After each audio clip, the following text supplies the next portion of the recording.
Advantage of neoliberalism.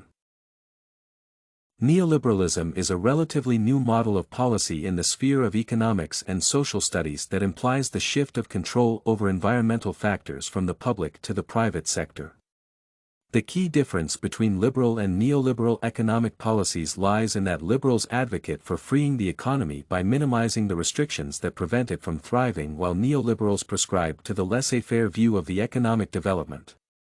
In this sense, neoliberalism has tremendous potential of making the economy stronger by promoting private ownership, open markets, fixed exchange rates, and the expansion of the tax base. Such an approach towards the economy is one of the strongest points of neoliberalism, since countries are at a much lower risk of recession.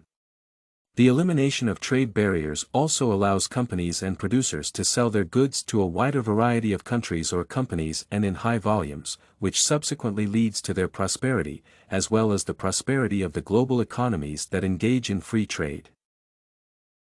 The enhances in product distribution adds to the development of a more competitive and innovative business environment where companies try to outperform each other by coming up with the latest products while maintaining competitive prices.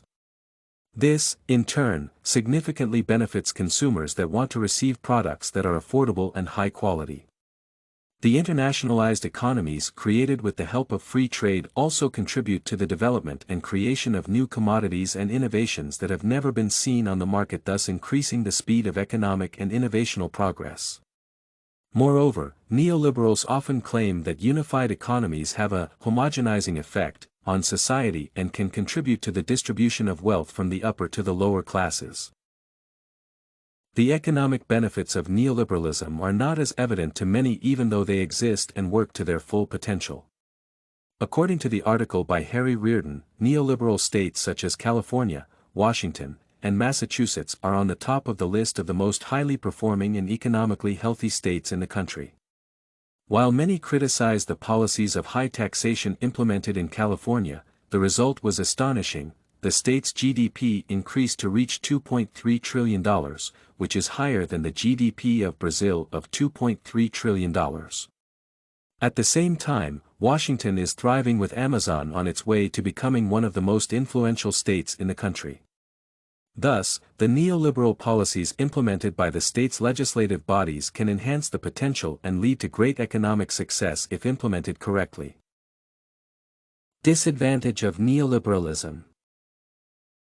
Even though the proponents of neoliberalism often state that this policy model can facilitate an enhanced distribution of wealth from the highest to the lowest levels of the society, the main argument many scholars make against neoliberalism is that it perpetuates the constant accumulation of wealth by the largest corporations that weaken the democratic institutions.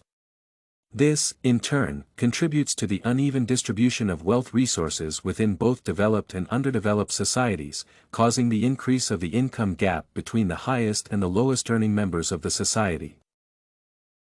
As reported by Desilver, United States income inequality has been increasing steadily since the 1970s, and now has reached levels not seen since 1928. What is most important to mention is that the society was aware of this disappointing trend. The Pew Research Center conducted a survey and came up with the findings that more than half of all respondents stated that the economic system of their country cares more for the wealthy and pays not much attention to reducing the wage gap. It was also interesting that such an answer was not only given by respondents of medium or low wage but also individuals that were classified as those with a high income.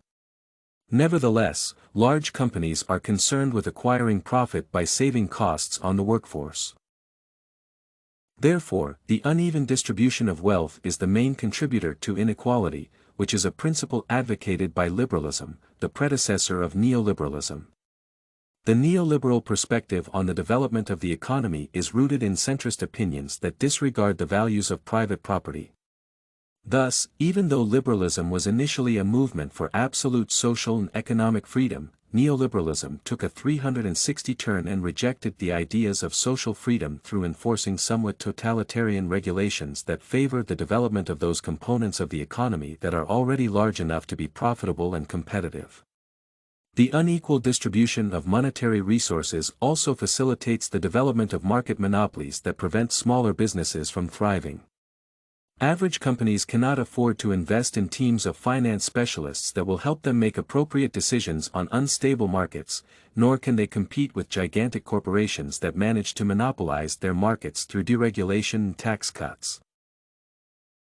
StudyCorgi can help you make your studies smarter.